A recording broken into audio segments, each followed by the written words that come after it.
तो ये गिरफ्तारी के दौरान कैसा हो हंगामा हुआ, कैसे मुश्किल से गिरफ्तारी हुई, ये तो आपने देख लिया, लेकिन शुरुआत कहां से हुई थी कहानी की। चलिए अब पूरी कहानी आपको बता देते हैं। ये तस्वीर देखिए, ये तस्वीर आपके लिए देखना जरूरी है क्योंकि शुरुआत यहीं से हुई थी। कल दरअसल उपचुनाव था और उपचुनाव के दौरान यहाँ पर कैसे थप्पड़बाजी हुई। नरेश मीणा ने निर्दलीय प्रत्याशी के तौर पर, पहले कांग्रेस में थे, उसके बाद निर्दलीय प्रत्याशी के तौर पर चुनावी मैदान में उतरे और एसडीएम को कैसे जोरदार थप्पड़ मारा। ये तस्वीर आप देख रहे हैं। उपचुनाव के बीच ये बवाल हुआ, यहीं से पूरी कहानी शुरू होती है। ये जो थप्पड़ कांड था उसका खामियाजा टोंक ने ऐसे कहीं ना कहीं झेला है क्योंकि वहां पर आग भी लगती नजर आई और खामियाजा इसी तरह से झेलना पड़ा टोंक को। हुआ क्या है, दरअसल आपको बताते हैं। टोंक के देवली उनियारा में विधानसभा सीट पर उपचुनाव थे।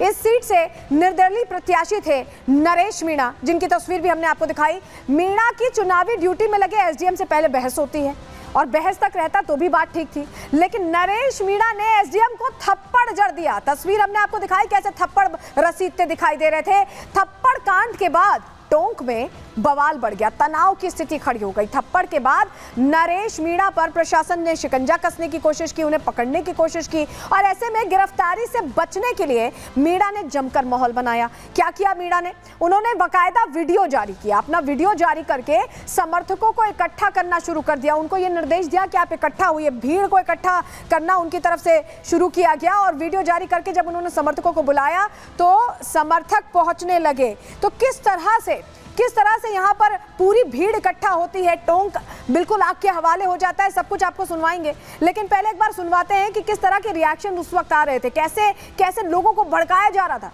सुनिए पहले।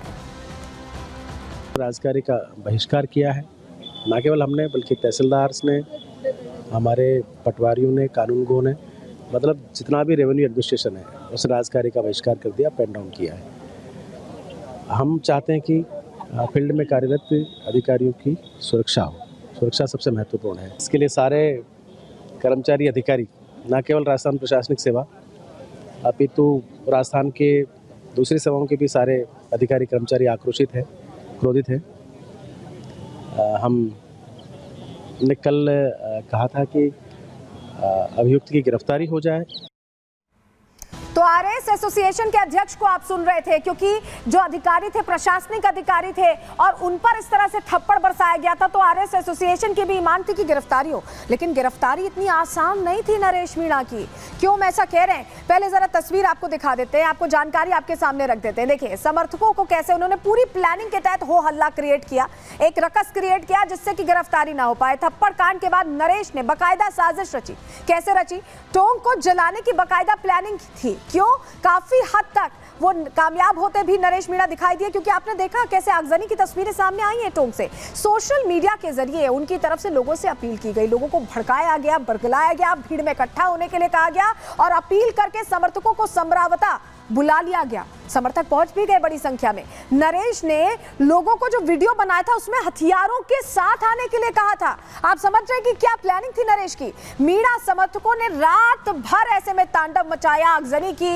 देवली उनियारा इलाके में ये आगजनी हुई और जमकर नुकसान पहुंचाया। पुलिस की गाड़ियां, लोगों की गाड़ियां, जो सार्वजनिक संपत्ति है, सरकारी संपत्ति है, हर चीज को आग के हवाले करने में देरी नहीं लगाई और यही वजह है कि भारी नुकसान ऐसे में टोंक में हुआ और कहीं ना कहीं माहौल भी खराब हुआ। कैसे भड़का रहे थे नरेश मीणा, कैसे बरगला रहे थे, समर्थकों को बुला रहे थे। एक बार पहले वो सुनवाते हैं आपको कि कैसे उन्होंने भीड़ इकट्ठा की, क्या तैयारी थी उनकी। आप जब सुनेंगे तभी समझ पाएंगे। सुनिए जरा। आप सब लोग मोटरसाइकिलों से, साधनों से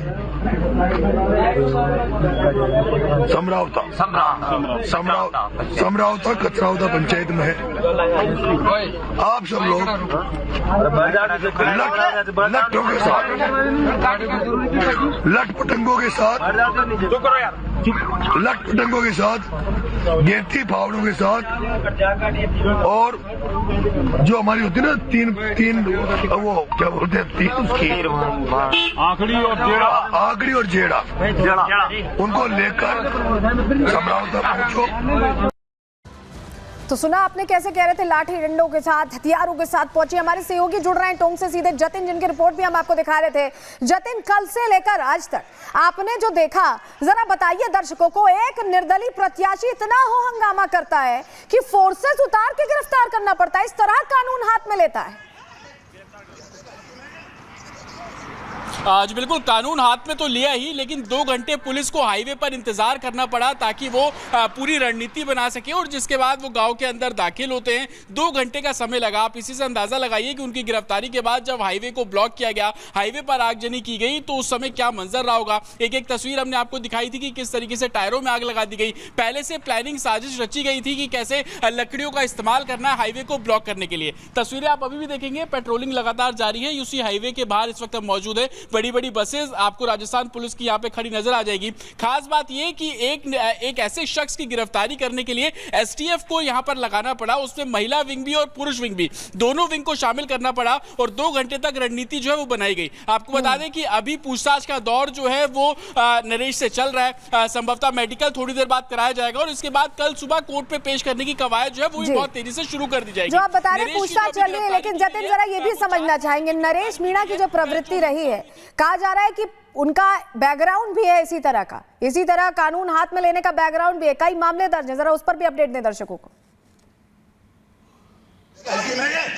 आज बिल्कुल 23 मामले इससे पहले दर्ज हैं। सबसे पहला जो मामला दर्ज हुआ था वो 2002 में दर्ज हुआ था। सरकारी कर्मचारियों को धमकाना, सरकारी काम में बाधा डालना, इसी तरीके के मुकदमे हैं। लेकिन उस पूरी मुकदमों की लिस्ट पे जब आप नजर डालेंगे तो आप समझ पाएंगे कि 2023 में मुकदमों की संख्या बहुत तेजी से बढ़ी, और ये वो समय था जब वो अपनी राजनीति को चमकाने की कोशिश कर रहे थे। एक कास्ट फैक्टर को लुभाने के लिए वो सरकारी कर्मचारियों पर दबाव बनाते थे। आज जब हमने खुद नरेश मीणा से पूछा, आपने एसडीएम को थप्पड़ मारा, आप खुद को राजनेता बोलते हैं, आप कितना जस्टिफाई करेंगे, वो बिल्कुल नहीं हिचके। उनका कहना था कि वो बुरे आदमी है इसलिए मैंने उन्हें मारा। तो आप इसी से समझिए कि उनकी मानसिक स्थिति या वो किस तरीके की सोच रखते होंगे कि एक अधिकारी पर, एक नेता के तौर पर आप हाथ छोड़ देना और उसके बाद अपनी गलती को भी ना मानना। और जिस तरीके से साजिश रची गई, जिसका जिक्र आप भी कर रहे थे, हमने भी ग्राउंड पर तमाम चीजें दिखाई है कि कैसे उन्होंने प्लान किया कि पहले मैं आऊंगा, बोलूंगा कि मैं सरेंडर करना चाहता हूं। जब पुलिस वहां पर पहुंची तो बोल दिया मैं सरेंडर नहीं करना चाहता। पुलिस मंच पर पहुंची तब मना कर दिया कि नहीं, अंजाम दिया गया, और यही वजह है कि टोंक में कल रात से लेकर आज तक अनरेस्ट रहा है।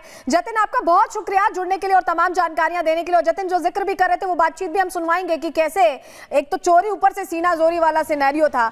जरा आपको अब हम तस्वीर दिखा देते हैं, 2 तस्वीरें जरा दर्शकों के सामने रख रहे हैं। समरावती में कैसे आगजनी हुई है, ये रात में देख रहे हैं आप, रात की तस्वीर है, क्योंकि रात में भी जब गिरफ्तारी करने पुलिस पहुंची तो ऐसा हो हंगामा हुआ, इतने समर्थकों के साथ वो उतरा कि पुलिस गिरफ्तार नहीं कर पाई। यहां तक कि जो पकड़ा था उनकी गिरफ्त से लेकर जाना पड़ा, पुलिस की गिरफ्त से समर्थक अपने साथ ले गए। दूसरी तस्वीर आज सुबह की आपको दिखा रहे हैं, जब गिरफ्तारी हो गई और उसके बाद कैसा हो हंगामा हुआ है। देखिए, पुलिस की गाड़ियों का के हवाले कर दिया गया, घरों को जलाया गया, यानी जो एक तरह से लोगों की अपनी संपत्ति उसको भी नुकसान पहुंचाया गया, पुलिस की भी वाहनों को निशाना बनाया गया। ये तस्वीर हम आपको दिखा रहे हैं।